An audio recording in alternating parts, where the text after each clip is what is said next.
കണ്ണൂർ ജില്ലയിലായിരുന്നു നാടിനെ ഇളക്കിമറിച്ച സംഭവം അരങ്ങേറിയത്. അതിരാവിലെ പടന്നക്കരയിലെ ഒരു വീട്ടിൽ ഒരു കൊച്ചുകുട്ടിക്ക് കലശലായ ചുമയും ഛർദിലും അനുഭവപ്പെടുന്നു. തുടർന്ന് വീട്ടുകാർ തലശ്ശേരിയിലുള്ള ഒരു പ്രൈവറ്റ് ഹോസ്പിറ്റലിൽ കുട്ടിയെ പ്രവേശിപ്പിക്കുകയും ചെയ്തു. കുട്ടിക്ക് തുടരെ അസ്വാഭാവികമായ വെപ്രാളവും ക്ഷീണവും അനുഭവപ്പെടുകയും ഡോക്ടർമാർ എത്ര പരിശോധിച്ചു നോക്കിയിട്ടും കാരണം കണ്ടെത്താൻ കഴിയാതെ വരുന്നൊരു സാഹചര്യവും ഉണ്ടായി. ഇതേ തുടർന്ന് രക്ഷിതാവ് സൗമ്യയും അവരുടെ പിതാവും ചേർന്ന് കുട്ടിയെ മംഗളൂരുള്ള ഒരു ഹോസ്പിറ്റലിലേക്ക് ഷിഫ്റ്റ് ചെയ്തു. മംഗളൂരിലുള്ള ഹോസ്പിറ്റലിൽ വിദഗ്ധ ചികിത്സയ്ക്ക് വിധേയയാക്കിയെങ്കിലും കുട്ടിയെ രക്ഷപ്പെടുത്താൻ ഹോസ്പിറ്റലുകാർക്ക് കഴിഞ്ഞില്ല. കുട്ടിയുടെ മരണം ഏതാനും നാളുകൾക്ക് ശേഷം സംഭവിക്കുകയും ചെയ്തു. കീർത്തന എന്ന ആ കൊച്ചു പെൺകുട്ടിയുടെ മരണം ഒരു നാടിനെ ആകെ ഉലച്ചു. ഏതാനും നാളുകൾക്ക് ശേഷം സമാനമായ രീതിയിൽ കീർത്തനയുടെ ചേച്ചി ഐശ്വര്യ എന്ന കുട്ടിക്കും സമാനമായ രീതിയിൽ ഛർദിലും ക്ഷീണവും അനുഭവപ്പെട്ടു. ഐശ്വര്യ തളർന്നു വീണതിനെ തുടർന്ന് വീട്ടുകാർ തലശ്ശേരിയിലെ ഹോസ്പിറ്റലിലേക്ക് ഷിഫ്റ്റ് ചെയ്യുകയും വിദഗ്ധമായ ചികിത്സ നൽകുകയും ചെയ്തു. 3 ദിവസം ഹോസ്പിറ്റലിൽ അഡ്മിറ്റ് ആയിട്ടും കുട്ടിക്ക് പ്രത്യേകിച്ച് മാറ്റമൊന്നും തന്നെ ഉണ്ടായില്ല. തുടർന്ന് ഐശ്വര്യയും മുത്തശ്ശനായ കുഞ്ഞിക്കണ്ണനും ഭാര്യയും ചേർന്ന് കോഴിക്കോട് ഹോസ്പിറ്റലിലേക്ക് മാറ്റി. അവിടെ എത്തി ഏതാനും ദിവസങ്ങൾക്കകം തന്നെ ഐശ്വര്യയുടെ മരണവും സംഭവിച്ചു. കുഞ്ഞിക്കണ്ണന്റെ മകൾ സൗമ്യയ്ക്ക് ആകെയുണ്ടായിരുന്ന 2 പെൺമക്കളുടെ മരണമാണ് സംഭവിച്ചിരിക്കുന്നത്. മക്കളുടെ മരണത്തിൽ തകർന്നു പോയ സൗമ്യ എന്ന ആ മാതാവിനെ എങ്ങനെ ആശ്വസിപ്പിക്കണമെന്നറിയാതെ നാട്ടുകാരും വീട്ടുകാരും ഒരുപോലെ കുഴങ്ങി. അങ്ങനെ ദിവസങ്ങൾ കടന്നുപോയി. ഐശ്വര്യ മരിച്ച് 43ാമത്തെ ദിവസമായപ്പോൾ സമാനമായ രീതിയിൽ ഐശ്വര്യയുടെ മുത്തശ്ശിയും കുഞ്ഞിക്കണ്ണന്റെ ഭാര്യയുമായ കമലാക്ഷിയമ്മയും സമാനമായ രീതിയിൽ ഛർദ്ദിക്കാൻ തുടങ്ങി.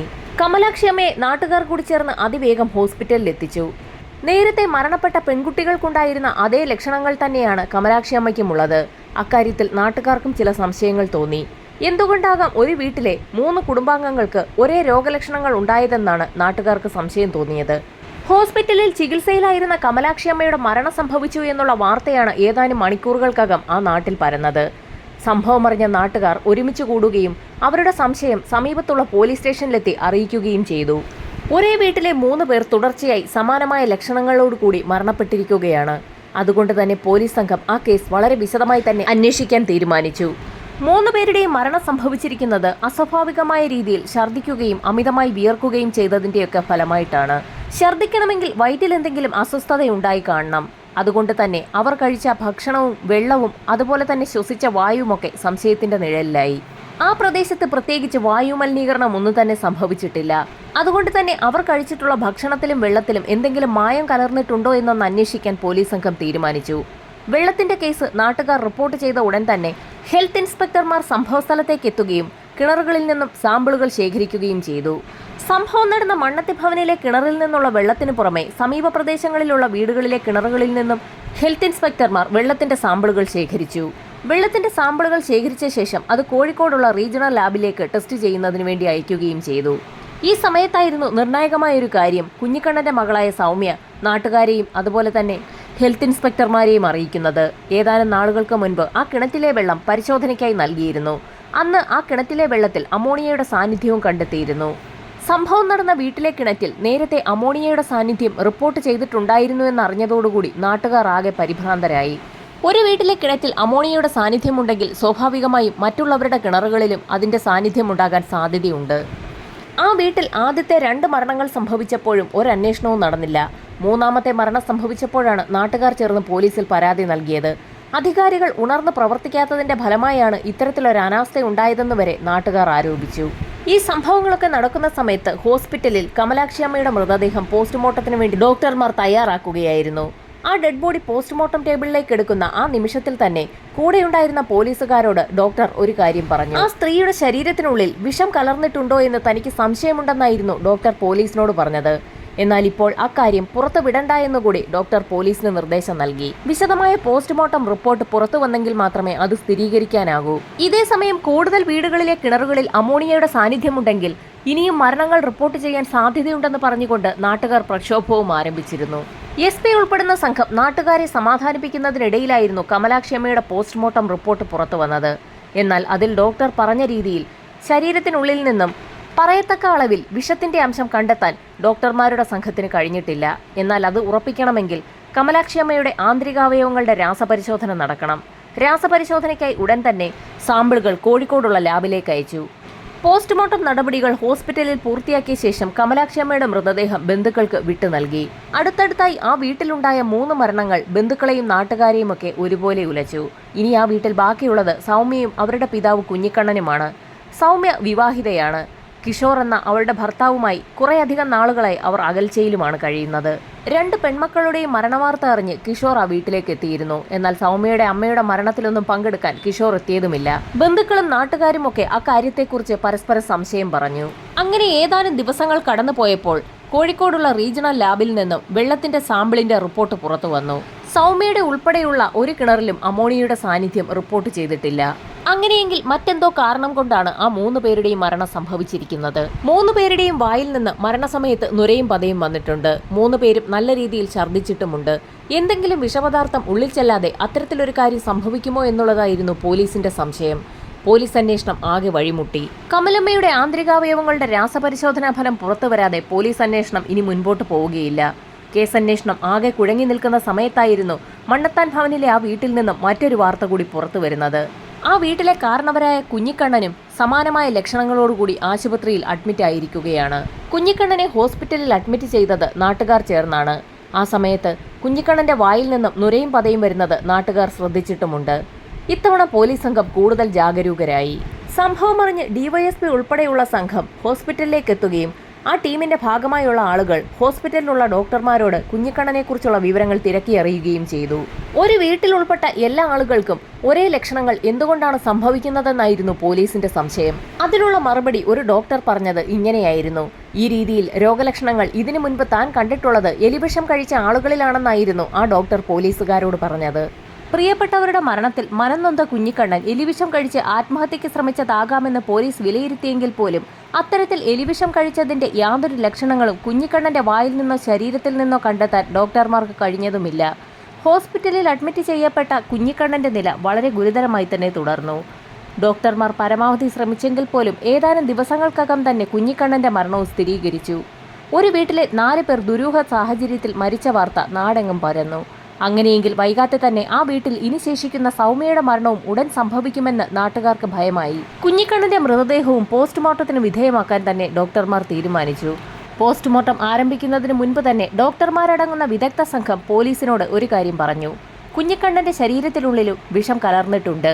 എന്ത് തരം വിഷമാണ് ഉള്ളിൽ ചെന്നതെന്ന് കണ്ടെത്തുന്നതിനായി കുഞ്ഞിക്കണ്ണന്റെ ആന്തരിക അവയവങ്ങളും പരിശോധനയ്ക്കായി കോഴിക്കോട് ലാബിലേക്ക് അയക്കണം. ഇതേ സമയം മറ്റൊരു വാർത്തയും പരന്നു. മറ്റുള്ളവർക്ക് സംഭവിച്ചതുപോലെ തന്നെ സമാനമായ രീതിയിൽ രോഗലക്ഷണങ്ങളോടുകൂടി സൗമ്യയെയും നാട്ടുകാർ ആശുപത്രിയിൽ പ്രവേശിപ്പിച്ചിരിക്കുകയാണ്. ഒരു വീട്ടിലെ 5 പേർക്കും സമാനമായ ലക്ഷണങ്ങൾ അനുഭവപ്പെടുകയും അതിൽ 4 പേർ മരണപ്പെടുകയും ചെയ്തിരിക്കുകയാണ്. 5ാമത്തെ വ്യക്തിയായ സൗമ്യയും ഏതു നിമിഷവും മരിച്ചേക്കാം. അതുകൊണ്ട് തന്നെ മണ്ണത്താംപറമ്പിലെ വീട്ടിൽ എന്തോ ചില പ്രശ്നങ്ങളുണ്ട് എന്ന് മനസ്സിലാക്കിയ പോലീസ് സംഘം അന്വേഷണം കൂടുതൽ വിപുലമാക്കാൻ തീരുമാനിച്ചു. ഈ സമയത്തായിരുന്നു കമലാക്ഷി അമ്മയുടെ ആന്തരികാവയവങ്ങളുടെ രാസപരിശോധനാ ഫലം പുറത്തുവരുന്നത്. വളരെ കുറഞ്ഞ അളവിൽ കമലാക്ഷി അമ്മയുടെ ആന്തരികാവയവങ്ങൾക്കുള്ളിൽ ഒരു രാസപദാർത്ഥം അടിഞ്ഞുകൂടിയിരിക്കുകയാണ്. ഫോസ്ഫീൻ എന്ന രാസപദാർത്ഥമാണ് ശരീരത്തിനുള്ളിൽ കടന്നിരിക്കുന്നത്. അതെങ്ങനെയാണ് ശരീരത്തിനുള്ളിൽ അടിഞ്ഞുകൂടിയിരിക്കുന്നതെന്നും റിപ്പോർട്ടിൽ വ്യക്തമാക്കിയിട്ടുണ്ട്. അലൂമിനിയം ഫോസ്ഫൈഡും നമ്മുടെ ശരീരത്തിനുള്ളിലെ ദഹനരസമായ ഹൈഡ്രോക്ലോറിക് ആസിഡും തമ്മിൽ ചേരുമ്പോഴാണ് ഫോസ്ഫീൻ രൂപപ്പെടുന്നത്. അലൂമിനിയം ഫോസ്ഫൈഡാണ് എലിവിഷത്തിലെ പ്രധാന രാസവസ്തു. ഈ സമയത്തായിരുന്നു എലിവിഷം കഴിച്ച വ്യക്തികൾക്ക് സമാനമായ ലക്ഷണങ്ങൾ നേരത്തെ കണ്ടിട്ടുണ്ട് എന്നുള്ള ഒരു ഡോക്ടർ പറഞ്ഞ കാര്യം പോലീസ് സംഘത്തിന് ഓർമ്മ വന്നത്. വളരെ കുറഞ്ഞ അളവിൽ കാലങ്ങളോളമായി അലൂമിനിയം ഫോസ്ഫൈഡ് ശരീരത്തിനുള്ളിലേക്ക് കടക്കുകയും പിന്നീട് ഹൈഡ്രോക്ലോറിക് ആസിഡുമായി പ്രവർത്തിച്ച് ഫോസ്ഫീനായി രൂപാന്തരം പ്രാപിക്കുകയും ചെയ്തിരിക്കുകയാണ്. ശരീരത്തിൽ രൂപപ്പെട്ടിരിക്കുന്ന ഫോസ്ഫീനാണ് പിന്നീട് ആന്തരിക അവയവങ്ങളെയൊക്കെ നശിപ്പിച്ച് രോഗിയെ മരണത്തിലേക്ക് നയിച്ചിരിക്കുന്നത്. കമലാക്ഷിയുടെ ആന്തരികാവയവങ്ങളുടെ പരിശോധനാ റിപ്പോർട്ട് പോലീസ് സംഘത്തിന് ഒരു പിടിവള്ളിയായി മാറി. ഇതേ സമയം തന്നെ ഹോസ്പിറ്റലിൽ അഡ്മിറ്റ് ചെയ്യപ്പെട്ട സൗമ്യയുടെ സ്രവപരിശോധനയിലും എലിവിഷത്തിന്റെ അംശം കണ്ടെത്തി. കുഞ്ഞിക്കണ്ണന്റെ ആന്തരികാവയവങ്ങളുടെ പരിശോധനാ ഫലം അപ്പോഴും പുറത്തു വന്നിട്ടില്ലായിരുന്നു. ഇതിനിടയിൽ ഗവൺമെന്റിന്റെ പ്രത്യേക അനുമതിയോടുകൂടി കമലാക്ഷി അമ്മയ്ക്ക് മുൻപ് മരണപ്പെട്ട ഐശ്വര്യ എന്ന പെൺകുട്ടിയുടെ മൃതശരീരം വീണ്ടും പുറത്തെടുത്ത് പരിശോധന നടത്താൻ തീരുമാനവുമായി. ഉന്നത ഉദ്യോഗസ്ഥരുടെയും ഫോറൻസിക് സംഘത്തിന്റെയും നേതൃത്വത്തിൽ ഐശ്വര്യയുടെ മൃതദേഹം പുറത്തെടുത്ത് പരിശോധന ആരംഭിച്ചു. പരിശോധന നടത്തി ആദ്യ സമയത്ത് തന്നെ ഐശ്വര്യയുടെ ശരീരത്തിലും എലിവിഷം കടന്നിട്ടുണ്ടെന്ന് ഫോറൻസിക് സർജൻ പോലീസിനോട് പറഞ്ഞു. അത് ഉറപ്പാക്കുന്നതിനായി ആ മൃതദേഹത്തിന്റെ ആന്തരികാവയവങ്ങൾ രാസപരിശോധന നടത്തുന്നതിനായി ലാബിലേക്ക് അയച്ചുകൊടുത്തു. ഇതിനിടയിൽ ആശുപത്രിയിൽ അഡ്മിറ്റായിട്ടുള്ള സൗമ്യ പല കാര്യങ്ങളും അവിടുത്തെ നേഴ്സുമാരോട് തിരക്കുന്നതായി പോലീസ് അറിഞ്ഞു. നേരത്തെ കമലാക്ഷിയുടെയും കുഞ്ഞിക്കണ്ണന്റെയും ആന്തരികാവയവങ്ങൾ രാസപരിശോധനയ്ക്കായി അയച്ചതിന്റെ പരിശോധനാ ഫലം പുറത്തു വന്നോ എന്നുള്ള കാര്യമായിരുന്നു സൗമ്യ നേഴ്സുമാരോട് തിരക്കിയത്. എന്നാൽ ആ റിപ്പോർട്ടുകളൊന്നും തന്നെ പുറത്തു വന്നിട്ടില്ല എന്ന് നഴ്സുമാർ സൗമ്യയോട് പറയുകയും ചെയ്തു. സൗമ്യ വീണ്ടും വീണ്ടും ആ റിപ്പോർട്ടുകളെക്കുറിച്ച് തിരക്കുന്ന കാര്യം ഡ്യൂട്ടിയിലുണ്ടായിരുന്ന നഴ്സ് പോലീസിനെ അറിയിക്കുകയും ചെയ്തു. സൗമ്യ ഇടയ്ക്കിടയ്ക്ക് രാസപരിശോധന റിപ്പോർട്ട് തിരക്കുന്നതിൽ സംശയം തോന്നിയ പോലീസ് സംഘം സൗമ്യയെക്കുറിച്ച് വിശദമായി തന്നെ ഒന്ന് പഠിക്കാൻ തീരുമാനിച്ചു. സൗമ്യയെക്കുറിച്ച് വിശദമായ ഒരു അന്വേഷണം നടത്താൻ പോലീസ് സംഘം തീരുമാനിച്ചതിന് പിന്നിലെ കാരണം സൗമ്യയുടെ ചേച്ചിയാണ്. സൗമ്യയുടെ പിതാവ് കുഞ്ഞിക്കണ്ണൻ രോഗം മൂർച്ഛിച്ച് മരണപ്പെടുന്നതിന് ഏതാനും നാളുകൾക്ക് മുൻപ് തന്നെ സമാനമായ ലക്ഷണങ്ങളോടുകൂടി ആശുപത്രിയിൽ അഡ്മിറ്റായിരുന്നു. ആ സമയത്ത് കുഞ്ഞിക്കണ്ണനൊപ്പം ആശുപത്രിയിലുണ്ടായിരുന്നത് സൗമ്യയുടെ ചേച്ചിയായിരുന്നു. അന്ന് ഹോസ്പിറ്റലിൽ അഡ്മിറ്റായ കുഞ്ഞിക്കണ്ണൻ സൗമ്യയുടെ ചേച്ചിയോട് ചില കാര്യങ്ങൾ പറഞ്ഞതായി ആ സ്ത്രീ പോലീസിനെ അറിയിക്കുകയും ചെയ്തു. ആ സ്ത്രീ പറഞ്ഞ കാര്യങ്ങൾ കേട്ട് അമ്പരന്ന് പോയ ഡിവൈഎസ്പി അടങ്ങുന്ന സംഘം ഉടൻ തന്നെ പോലീസ് സംഘത്തെ വിവിധ ഗ്രൂപ്പുകളായി തിരിക്കുകയും ഓരോ സംഘത്തിനും പ്രത്യേക ചുമതല വീതം വീതിച്ചു നൽകുകയും ചെയ്തു.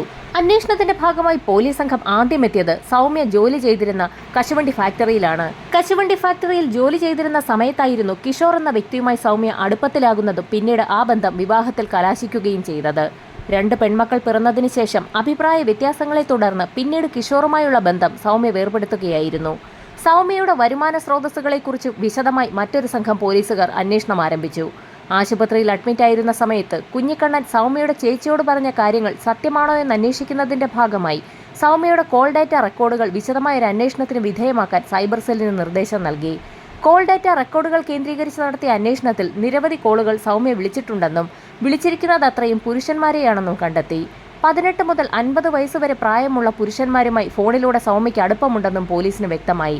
അർദ്ധരാത്രി വരെ സൗമ്യ പലരെയും വിളിച്ചിട്ടുണ്ടെന്ന് മനസ്സിലാക്കിയ സൈബർ സംഘം പോലീസിന്റെ നിർദ്ദേശപ്രകാരം ഓരോ കോളുകളുടെയും ടവർ ലൊക്കേഷനുകൾ വിശദമായി തന്നെ എവിടെയാണ് കാണിക്കുന്നതെന്നുള്ള കാര്യം കൂടി അന്വേഷിച്ചറിഞ്ഞു. ടവർ ലൊക്കേഷനുകൾ കേന്ദ്രീകരിച്ച് നടത്തിയ അന്വേഷണത്തിൽ ഒട്ടുമിക്ക നമ്പറുകളും സൗമ്യയുടെ വീടിരിക്കുന്ന സമീപ സ്ഥലത്ത് തന്നെ കാണിക്കുന്നതായാണ് കണ്ടെത്താൻ കഴിഞ്ഞത്. എന്നാൽ പകലൊക്കെ ആ നമ്പറുകൾ മറ്റ് പല സ്ഥലങ്ങളിലുമാണുള്ളത്. രാത്രി സമയത്ത് സൗമ്യയുടെ വീടിന് പരിസരത്തൊക്കെ ആ നമ്പർ കാണിക്കുന്നതിന്റെ അർത്ഥം ആ വ്യക്തികളൊക്കെ സൗമ്യയുടെ വീടിരിക്കുന്ന പരിസരത്തേക്ക് എത്തുന്നുണ്ട് എന്നുള്ളത് ഉറപ്പിക്കുന്ന കാര്യമാണെന്നും പോലീസിന് വ്യക്തമായി. ആ വീട്ടിൽ യഥാർത്ഥത്തിൽ രാത്രിയിൽ ആരൊക്കെയോ വന്നു പോകാറുണ്ടെന്നുള്ള കാര്യമായിരുന്നു സൗമ്യയുടെ പിതാവ് കുഞ്ഞിക്കണ്ണൻ സൗമ്യയുടെ ചേച്ചിയോട് പറഞ്ഞത്. എന്നാൽ രാത്രികാലങ്ങളിൽ വീട്ടിൽ വന്നു പോകാറുണ്ടായിരുന്ന വ്യക്തികളെ കുഞ്ഞിക്കണ്ണനോ ഭാര്യയോ കണ്ടിട്ടുണ്ടായിരുന്നില്ല. രാത്രിയിൽ ഞെട്ടിയുണർന്ന സൗമ്യയുടെ മൂത്ത മകൾ ഐശ്വര്യയായിരുന്നു സൗമ്യയ്ക്കൊപ്പം 2 പുരുഷന്മാരെ കണ്ട വിവരം മുത്തച്ഛനോടും മുത്തശ്ശിയോടും പറഞ്ഞിരുന്നത്. തൊട്ടടുത്ത ദിവസം തന്നെ അക്കാര്യങ്ങൾ കുഞ്ഞിക്കണ്ണൻ സൗമ്യയോട് ചോദിച്ചെങ്കിലും സൗമ്യ അതൊക്കെ പാടെ നിഷേധിച്ചു. കുഞ്ഞിക്കണ്ണനും ഭാര്യയും കണ്ടിട്ടില്ലാത്ത കാര്യമായതുകൊണ്ട് തന്നെ അനാവശ്യ കാര്യങ്ങൾ പറഞ്ഞു പരത്തരുതെന്ന് അവൾ ശക്തമായി തന്നെ താക്കീത് ചെയ്യുകയും ചെയ്തു. അതുകൊണ്ട് തന്നെ കുഞ്ഞിക്കണ്ണനും ഭാര്യയും അക്കാര്യം മറ്റാരോടും പറഞ്ഞിരുന്നില്ല. പേരക്കുട്ടികളുടെയും ഭാര്യ കമലാക്ഷിയുടെയും മരണം സംഭവിച്ച സാഹചര്യത്തിലായിരുന്നു കുഞ്ഞിക്കണ്ണൻ അക്കാര്യങ്ങളൊക്കെ സൗമ്യയുടെ ചേച്ചിയോട് പറഞ്ഞത്. സൗമ്യയെ വിശദമായി ചോദ്യം ചെയ്യലിന് വിധേയയാക്കുന്നതിന് മുൻപ് തന്നെ സൗമ്യയുമായി ബന്ധപ്പെട്ടിട്ടുള്ള മുഴുവൻ കാര്യങ്ങളും കണ്ടെത്താൻ തീരുമാനിച്ച പോലീസ് സംഘം സൗമ്യയുടെ കോൾ ഡാറ്റ റെക്കോർഡുകൾ കേന്ദ്രീകരിച്ച് നടത്തിയ അന്വേഷണത്തിന്റെ ഭാഗമായി കണ്ടെത്തിയ ഫോൺ നമ്പറുകളിൽ ഉൾപ്പെട്ടിട്ടുള്ള വ്യക്തികളെയൊക്കെ രഹസ്യമായി നിരീക്ഷിക്കുകയും അവരെയൊക്കെ സ്റ്റേഷനിലേക്ക് വിളിച്ചു വരുത്തി ചോദ്യം ചെയ്യുകയും ചെയ്തു. അന്വേഷണത്തിൽ 18കാരൻ ഉൾപ്പെടെയുള്ള ആളുകൾ സൗമ്യയുടെ വീട്ടിൽ വന്നതായി കണ്ടെത്തുകയും ചെയ്തു. ഇതിനോടൊപ്പം തന്നെ കുഞ്ഞിക്കണ്ണന്റെ ആന്തരികാവയവങ്ങളുടെ രാസപരിശോധനാ ഫലവും പുറത്തുവന്നു. വളരെ കുറഞ്ഞ അളവിൽ കാലങ്ങളോളമായി അലൂമിനിയം ഫോസ്ഫൈഡ് ഉള്ളിൽ കടന്നതിന് ശേഷം ഫോസ്ഫീനായി മാറിയിരിക്കുകയാണ്. അധികം വൈകാതെ തന്നെ ഐശ്വര്യയുടെയും ബോഡി പാർട്സിന്റെ രാസപരിശോധനാ ഫലം പുറത്തുവന്നു. സമാനമായ രീതിയിലുള്ള റിപ്പോർട്ടായിരുന്നു അതിലുമുള്ളത്. ഇതിൽ നിന്നും പോസ്റ്റ്മോർട്ടം ചെയ്യപ്പെട്ട 3 വ്യക്തികളുടെയും ശരീരത്തിൽ എലിവിഷം കടന്നിട്ടുണ്ടെന്ന് പോലീസിന് വ്യക്തമായി. ആശുപത്രിക്ക് പുറത്ത് സൗമ്യയെക്കുറിച്ചുള്ള വിശദമായ അന്വേഷണത്തിൽ പോലീസ് സംഘം മുഴുകിയിരിക്കുന്ന സമയത്ത് ആശുപത്രി കിടക്കയിൽ കിടക്കുന്ന സൗമ്യ നേഴ്സുമാർ പല കാര്യങ്ങളും അന്വേഷിക്കുന്നുണ്ടായിരുന്നു. എന്നാൽ ആശുപത്രിക്ക് പുറത്ത് നടക്കുന്ന അന്വേഷണ രീതികളെക്കുറിച്ച് ഒരു കാരണവശാലും സൗമ്യ അറിയരുതെന്നുള്ള നിർദ്ദേശം പോലീസുകാർ ആശുപത്രിക്കാർക്ക് നൽകിയിരുന്നു. ഏതാനും ദിവസങ്ങൾക്കകം തന്നെ സൗമ്യയുടെ കണ്ടീഷൻ ബെറ്ററായി. സൗമ്യ നന്നായി സംസാരിക്കാൻ കഴിയുന്ന ഒരു സ്റ്റേജിൽ എത്തിയപ്പോഴേക്കും പോലീസ് സംഘം സൗമ്യയെ ഹോസ്പിറ്റലിൽ നിന്നും ഡിസ്ചാർജ് ചെയ്യിക്കുകയും നേരെ സ്റ്റേഷനിൽ കൊണ്ടുപോയി വിശദമായി ചോദ്യം ചെയ്യലിന് വിധേയയാക്കുകയും ചെയ്തു. എന്നാൽ എത്ര ചോദ്യം ചെയ്തിട്ടും ആ മരണങ്ങളുമായി തനിക്ക് യാതൊരു ബന്ധവുമില്ല എന്ന് സൗമ്യ ആവർത്തിച്ച് പറഞ്ഞുകൊണ്ടേയിരുന്നു. മരണപ്പെട്ടിരിക്കുന്നത് തന്റെ മാതാപിതാക്കളും 2 പെൺമക്കളുമാണ്.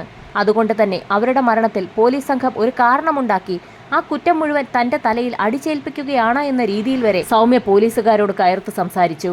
സൗമ്യ അങ്ങനെ തട്ടിക്കയറുന്നതിനിടയിലായിരുന്നു ഓരോ തെളിവുകളായി പോലീസ് പുറത്തെടുത്തത്. സൗമ്യ സ്റ്റേഷനിൽ ഏതൊക്കെ രീതിയിൽ പ്രതികരിക്കാൻ സാധ്യതയുണ്ടെന്ന് നേരത്തെ തന്നെ അറിയാവുന്ന പോലീസ് സംഘം വളരെ വിശദമായൊരു ചോദ്യാവലി തന്നെയാണ് സൗമ്യയെ ചോദ്യം ചെയ്യാൻ വേണ്ടി തയ്യാറാക്കി വെച്ചിരുന്നത്. പോലീസ് സംഘത്തിന്റെ വിശാലമായ ചോദ്യം ചെയ്യലിന് മുൻപിൽ 10 മണിക്കൂർ വരെ സൗമ്യ പിടിച്ചു നിന്നു. 10ാം മണിക്കൂർ പിന്നിട്ടപ്പോൾ സൗമ്യ പതുക്കെ കുറ്റസമ്മതം നടത്തി. മാതാപിതാക്കളുടെയും മൂത്ത മകൾ ഐശ്വര്യയുടെയും മരണത്തിനു പിന്നിൽ താൻ തന്നെയാണെന്ന് ഉറപ്പിച്ചു പറഞ്ഞ സൗമ്യ എന്നാൽ ഇളയ മകളുടെ മരണത്തിന് ഉത്തരവാദി താനല്ല എന്ന് പോലീസുകാരോട് ഉറപ്പിച്ചു പറഞ്ഞു. ഭർത്താവ് കിഷോറുമായുള്ള ബന്ധം വേർപിരിഞ്ഞതിനു ശേഷം പല വീടുകളിലും സൗമ്യ വീട്ടുജോലിക്കായി പോകാറുണ്ടായിരുന്നു. എന്നാൽ അവിടെ നിന്നും കിട്ടുന്ന പണം കൊണ്ടൊന്നും ജീവിതം മുൻപോട്ട് കൊണ്ടുപോകാൻ കഴിയില്ല എന്ന് മനസ്സിലാക്കിയ സമയത്തായിരുന്നു ചില ആളുകളുമായൊക്കെ സൗമ്യ അടുത്തത്. ഫോൺ വിളികൾ പിന്നീട് പല സ്ഥലങ്ങളിൽ വെച്ചുള്ള കൂടിക്കാഴ്ചകൾക്ക് കൂടി വഴിയൊരുക്കി. അങ്ങനെ ആ വ്യക്തികളൊക്കെ രാത്രികാലങ്ങളിൽ സൗമ്യയുടെ വീട്ടിലെ നിത്യ സന്ദർശകരായി മാറി. ഒരു ദിവസം അപ്രതീക്ഷിതമായി രാത്രിയിൽ ഞെട്ടിയുണർന്ന സമയത്തായിരുന്നു മൂത്ത മകൾ ഐശ്വര്യ സൗമ്യയ്ക്കൊപ്പം 2 പുരുഷന്മാരെ കണ്ടത്. മകളായ ഐശ്വര്യ ഉണർന്നു എന്ന് മനസ്സിലാക്കിയ സൗമ്യ ഐശ്വര്യയോട് ഉറങ്ങാൻ ആവശ്യപ്പെട്ടെങ്കിലും അവൾ വഴങ്ങിയില്ല. അന്ന് രാത്രി ഐശ്വര്യയെ പൊതിരെ തല്ലിയായിരുന്നു സൗമ്യ ഉറക്കിയത്. ഐശ്വര്യ തനിക്കൊരു വിലങ്ങുതടിയാകുമെന്ന് മനസ്സിലാക്കിയ സൗമ്യ ഐശ്വര്യയെ കൊലപ്പെടുത്താൻ തീരുമാനിച്ചു. എലിവിഷം നല്ല രീതിയിൽ അകത്തു ചെന്നാൽ ആള് പെട്ടെന്ന് തന്നെ മരണപ്പെടുമെന്നുറപ്പുള്ളതുകൊണ്ട് തന്നെ അത് പോലീസിന് സംശയമുണ്ടാകുമെന്നുറപ്പുള്ള സൗമ്യ ചെറിയ അളവിൽ മകൾക്ക് കൊടുക്കുന്ന ചോറിൽ കലർത്തി പതിവായി വാരിക്കൊടുക്കാൻ തുടങ്ങി. ഇതൊന്നും അറിയാതെ ആ കൊച്ചുകുട്ടി അതെല്ലാം കഴിക്കുകയും ചെയ്തു. ഏതാനും നാളുകൾക്ക് ശേഷം ഐശ്വര്യയിൽ പ്രകടമായ ലക്ഷണങ്ങൾ കണ്ടു തുടങ്ങി. രോഗം മൂർച്ഛിച്ച് ആശുപത്രിയിലേക്ക് കൊണ്ടുപോയ ഐശ്വര്യ 3 മാസമാണ് മരണത്തോട് മല്ലടിച്ച് ആശുപത്രി കിടക്കയിൽ കിടന്നത്. മരണം സംഭവിച്ച ശേഷം ഐശ്വര്യയുടെ മൃതദേഹം പോസ്റ്റ്മോർട്ടം ചെയ്യാതിരുന്നതുകൊണ്ടും ആന്തരികാവയവങ്ങൾ പരിശോധിക്കാതിരുന്നതുകൊണ്ടും എലിവിഷം ഉള്ളിൽ ചെന്ന കാര്യം ആരും തന്നെ കണ്ടെത്തിയതുമില്ല. ഐശ്വര്യയുടെ മരണം സംഭവിച്ചതിന് ശേഷമായിരുന്നു മുറിയിൽ കണ്ട കാര്യങ്ങൾ ഐശ്വര്യ തന്റെ അമ്മ കമലാക്ഷിയോട് പറഞ്ഞു എന്നുള്ള കാര്യം സൗമ്യയ്ക്ക് മനസ്സിലായത്. അതേക്കുറിച്ച് കമലാക്ഷി അമ്മ സൗമ്യയോട് ചോദിച്ച സമയത്തൊക്കെ അവൾ പല കള്ളങ്ങളും പറഞ്ഞ് ഒഴിഞ്ഞു മാറി. എങ്കിലും മാതാവിന് തന്നെ സംശയമുണ്ടെന്നുള്ള കാര്യം സൗമ്യയ്ക്ക് ഉറപ്പായിരുന്നു. ഐശ്വര്യയുടെ മരണം അന്വേഷിച്ചും അല്ലാതെയും വീട്ടിലേക്ക് വരുന്ന വ്യക്തികളെയെല്ലാം കമലാക്ഷി അമ്മ സംശയദൃഷ്ടിയോടുകൂടി നോക്കുന്നത് സൗമ്യ രഹസ്യമായി നിരീക്ഷിക്കുന്നുണ്ടായിരുന്നു. അതുകൊണ്ട് തന്നെ തന്നിൽ സംശയമുള്ള കമലാക്ഷി അമ്മയെ വകവരുത്താൻ തന്നെ തീരുമാനിച്ച സൗമ്യ അവർക്ക് കൊടുക്കുന്ന കറികളിലൊക്കെ ചെറിയ തോതിൽ എരിവിഷം കലർത്തി തുടങ്ങി. എന്നാൽ പ്രായമായ സ്ത്രീ ആയതുകൊണ്ട് തന്നെ അധികം പിടിച്ചു നിൽക്കാൻ കഴിയാതെ ഐശ്വര്യയുടെ മരണം സംഭവിച്ച് 43-ാം ദിവസം തന്നെ കമലാക്ഷി അമ്മയും മരണപ്പെട്ടു. പിന്നീട് കുറച്ചുനാൾ വലിയ കുഴപ്പങ്ങളൊന്നുമില്ലാതെ മുൻപോട്ട് പോകുന്നതിനിടയിലായിരുന്നു പിതാവ് കുഞ്ഞിക്കണ്ണനും തന്നിൽ സംശയമുണ്ടെന്നുള്ള കാര്യം സൗമ്യയ്ക്ക് ബോധ്യമായത്. പിതാവ് കുഞ്ഞിക്കണ്ണനെ കൂടി അവസാനിപ്പിച്ചില്ല എങ്കിൽ നേരത്തെ നടന്ന 2 മരണങ്ങളിലും താൻ പ്രതിയാകുമെന്നുറപ്പായ സൗമ്യ കുഞ്ഞിക്കണ്ണന് കൊടുക്കുന്ന ഭക്ഷണത്തിലും എലിവിഷം ചേർത്തു തുടങ്ങി. മറ്റുള്ള ആളുകളുമായി മകൾക്ക് ബന്ധമുണ്ടെന്നുള്ളതല്ലാതെ ഭക്ഷണത്തിൽ വിഷം ചേർത്ത് മകൾ തനിക്ക് നൽകുമെന്ന് കുഞ്ഞിക്കണ്ണൻ ഒരിക്കൽ പോലും പ്രതീക്ഷിച്ചിരുന്നില്ല. എങ്കിലും സൗമ്യയെക്കുറിച്ച് തനിക്കുള്ള സംശയങ്ങളൊക്കെ കുഞ്ഞിക്കണ്ണൻ മൂത്ത മകളോട് പറയുകയും ചെയ്തു. വിവാഹബന്ധം വേർപെടുത്തി നിൽക്കുന്നതുകൊണ്ട് തന്നെ എത്രയും വേഗം അവളെ മറ്റൊരു വിവാഹം കഴിപ്പിച്ചയക്കണമെന്ന് കൂടി അയാൾ മകളോട് പറഞ്ഞിരുന്നു. എല്ലാ കുറ്റങ്ങളും പോലീസിനോട് ഏറ്റുപറഞ്ഞ സൗമ്യയുടെ അറസ്റ്റ് പോലീസ് സംഘം രേഖപ്പെടുത്തുകയും സൗമ്യയെ ജയിലിലടയ്ക്കുകയും ചെയ്തു. സൗമ്യ നടത്തിയ കൊലപാതകങ്ങളിൽ ഏതെങ്കിലും വ്യക്തികൾ പങ്കാളികളായിട്ടുണ്ടോ, സൗമ്യയ്ക്ക് എലിവിഷം വാങ്ങി നൽകിയതാര് തുടങ്ങി നിരവധി കാര്യങ്ങളായിരുന്നു പോലീസ് സംഘം അന്വേഷണത്തിന് വിധേയമാക്കിയത്. അന്വേഷണം പുരോഗമിക്കുന്ന സാഹചര്യത്തിലായിരുന്നു കണ്ണൂരിലെ വനിതാ ജയിലിൽ നിന്നും അന്വേഷണ ഉദ്യോഗസ്ഥരെ തേടി ഒരു വാർത്ത എത്തിയത്. അവിടെ വിചാരണ തടവുകാരിയായി കഴിഞ്ഞിരുന്ന സൗമ്യ ആ ജയിൽ കോമ്പൗണ്ടിനുള്ളിൽ തന്നെ ഒരു കശുമാവിൽ തൂങ്ങി നിൽക്കുന്നു എന്നുള്ള വാർത്തയായിരുന്നു അത്. സഹതടവുകാരിയുടെ സാരി മോഷ്ടിച്ച സൗമ്യ ആ സാരി ഉപയോഗിച്ചായിരുന്നു കശുമാവിൽ കുരുക്കിട്ടതും അതിൽ തൂങ്ങിയതും. ശരിക്കും സെൻസേഷണലായ ഒരു വാർത്ത തന്നെയായിരുന്നു അത്. തടവുകാർ നിരീക്ഷണത്തിലാണ് സർവ്വസമയമെന്ന് പറയുമ്പോഴും ജയിൽ അധികൃതരുടെ അലംഭാവം മൂലമാണ് സൗമ്യയുടെ ആത്മഹത്യ സംഭവിച്ചതെന്ന് പല കോണിൽ നിന്നും വിമർശനമുയർന്നു. പിന്നീട് പോലീസ് സംഘം നടത്തിയ തിരച്ചിലിൽ സൗമ്യ എഴുതിയ ഒരു ആത്മഹത്യാക്കുറിപ്പും കണ്ടുകിട്ടി. മരണപ്പെട്ട തന്റെ മൂത്ത മകളായ ഐശ്വര്യയ്ക്ക് സൗമ്യ എഴുതിയൊരു കത്തായിരുന്നു അത്. മകൾ ഐശ്വര്യയുടെയും മാതാപിതാക്കളുടെയും മരണത്തിൽ തനിക്ക് യാതൊരു പങ്കുമില്ല എന്നും എല്ലാ മരണങ്ങൾക്കും പിന്നിൽ മറ്റൊരുവനാണെന്നും ഒരിക്കൽ താൻ ജയിലിൽ നിന്ന് പുറത്തിറങ്ങി അയാളെ കൊലപ്പെടുത്തിയതിനു ശേഷം തിരികെ ജയിലിലേക്ക് എത്തുമെന്നും സൗമ്യ അതിൽ കുറിച്ചിട്ടുണ്ടായിരുന്നു. പോലീസിനെ സംബന്ധിച്ചിടത്തോളം ആ കേസ് ഇപ്പോൾ മറ്റൊരു കുരുക്കായിരിക്കുകയാണ്. 4 കൊലപാതകങ്ങൾ നടത്തിയ സൗമ്യയെ പോലീസ് സംഘം അറസ്റ്റ് ചെയ്തു എന്ന് കരുതിയപ്പോഴാണ് എല്ലാ കുറ്റങ്ങളും ചെയ്ത യഥാർത്ഥ പ്രതി പുറത്തുണ്ടെന്ന് സൗമ്യ ഒരു കത്തിലൂടെ വെളിപ്പെടുത്തിയിരിക്കുന്നത്. യഥാർത്ഥ കുറ്റവാളികളെ പോലീസ് കണ്ടെത്തണമെന്നുള്ളതാണ് സൗമ്യയുടെ കത്തിലൂടെ വെളിവാകുന്നത്. കത്ത് കേന്ദ്രീകരിച്ച് പോലീസ് സംഘം അന്വേഷണം നടത്തിയെങ്കിലും അത്തരത്തിലൊരു പ്രതിയെ കണ്ടെത്താൻ പോലീസിന് ഇതുവരെയും കഴിഞ്ഞിട്ടില്ല. ലോകത്തിന് മുന്നിൽ ചെയ്ത കുറ്റം മനഃപൂർവ്വം ഒരു കൺഫ്യൂഷനാക്കി മാറ്റാൻ സൗമ്യ ബോധപൂർവം ഒരു കത്തെഴുതി ശ്രമം നടത്തിയതാണോ എന്ന് പോലീസിൽ സംശയമുയരുകയാണ്.